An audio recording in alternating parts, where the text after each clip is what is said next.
I'm coming to you from the beautiful Nashville Fairgrounds complex. Somewhere over across the way there are loud things racing. I wish it was all those school buses way over in there, but it's probably not. Although I have seen them do like demolition derby with school buses. But anyways, I'm actually here at the sports arena, which is a big metal building with a concrete floor, because I'm here for the roller derby. I am a sponsor, as you see, and I figured I'd finally actually talk about it. I mean, I've talked about it a lot, but I've never actually shown anything, so I've signed the release so that I might take video and picture, and gonna be taking the camera in and doing some stuff. It's very, very loud in there, so a lot of this video might be voiceover while I explain things, but hopefully, you know, when I've told people I go to the roller derby, they look at me weird and they think that I'm strange and that it's probably like a bunch of bikers or something, or something, I don't know. And so this is to just kind of, you know, disprove any sort of anything about it, I don't know, and convince other folks, hey, come down to the roller derby, because it's a lot of fun on a Saturday night. So here's the entrance, and we shall go in. Once you enter the arena, you will see that it is a large room with a flat concrete floor. There is a loop known as the track, which is illuminated by rope lights, which go in the middle in kind of an oval shape, and then up above is the seating. Down on the floor there is seating. It's the suicide seats for the most part. It's either sponsors or people who are willing to take their life into their own hands and catch a girl should she come flying off the track. These are brave folks. This is where I sit. I honestly enjoy sitting here, although I will say, from a place where this video was taken, the view is actually better to see the overall look of the game, but it does not beat the excitement of sitting on the floor. It looks different than a regular sporting event, but finally once you are inside and seated, you will notice that up against the wall, being projected, is a scoreboard. This should bring you back into a sports mindset, as this is a sporting event between two highly trained and practiced teams, and sanctioned by the WFTDA, the World Flat Track Derby Association. And as you can see, this particular game, it's the Nashville Brawl Stars versus the Demolition City Dynamite Dolls. 2 periods per game are played. 2 30-minute periods per game are played. You'll notice that timeouts are there in the bottom corners. The jam number and the jam clock also appear on the scoreboard. I'll explain what that means here in a little bit. The sport of roller derby began in the 1930s, kind of grew in popularity all the way up until the 70s, where it got kind of crazy. There were big televised bouts. It kind of became somewhat like wrestling in the fact that there were staged fights, some scripted type things, and it kind of fell off the map.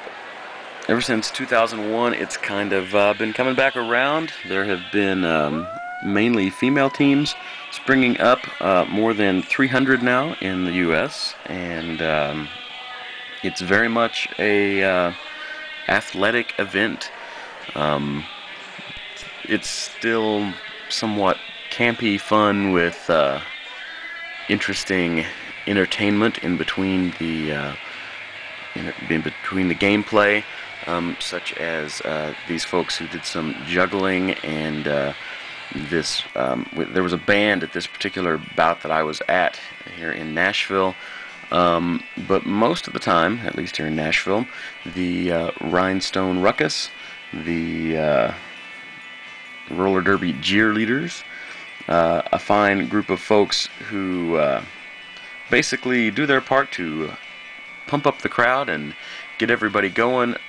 Most of the time handle the halftime events. It's fun to be had by all, for the most part. As far as I know, Nashville's derby team, I believe, is owned by the folks who skate in it, and every bout they have a charitable organization which gets a portion of the profits from the door, plus you can bring things. I remember one time they were helping out the YWCA domestic abuse shelter, and I guess a lot of the ladies that go there end up needing clothes and that sort of thing, and so one of their highest demands apparently are undergarments, and so they were looking for donations of bras for the evening. And so if you brought in a bra, they would hang it up on the wall, and by the end of the evening there was a whole big wall of bras. And so that was a way to give back and help the community too. So it's not all fun and games.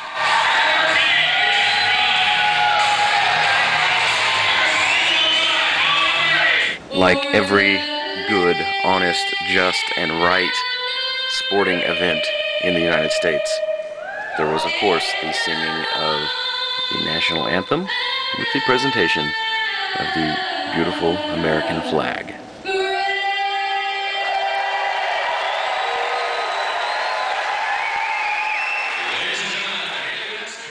Okay, so you come out to see the roller derby, and you want to know what's going on. Well, here's a quick little in-brief synopsis of exactly how the game is played and what else happening down there on the track. First of all, these folks right here, this is known as the pack of blockers. There are 4 people from each team in the pack, so that's 8 people, and 2 of the folks have little shower caps on their head with a line going down the center. These are the pivots. They are kind of like the pack leaders. They call the plays. They lead the blockers throughout the course of the jam. Okay, the folks in the back, these are jammers. They have little shower caps on their helmets with stars on them. The referee blows the whistle. The jam begins. The pack takes off, and once the last person from the pack has crossed this line, the jammers are released by a blowing of 2 whistles. The jammers are trying to pass the pack. They're fighting each other, and they're fighting the pack, basically, to try and get to be the first person in front of the pack. Whichever jammer is the first in front of the pack, they are designated the lead jammer. They then have to race around the track as fast as possible and lap the pack again, and scoring ensues based upon how many times they lap the pack, scored individually by how many players they pass. Basically, the blockers do everything they can to make sure their player gets past the pack, and everything they can to make sure the opposing team's jammer does not. There's some complicated rules. You have to stay together in a pack. Well, they're not complicated. Basically, you can't use hands and feet. You can't, like, grab somebody. You can't trip somebody. You can't hold somebody. You can't block from the rear, so you can't turn around and smash into somebody.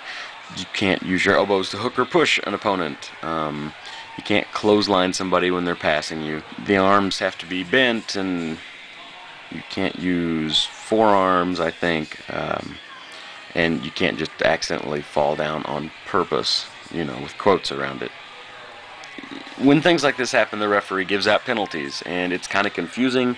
You kind of get the hang of it eventually once you've watched for a while, but there's all sorts of little, like, partial penalties and half penalties, I think, and the ref keeps up with these in his head, and so somebody will do something tiny, and they'll get sent to the penalty box because it's cumulative. That's just how it goes.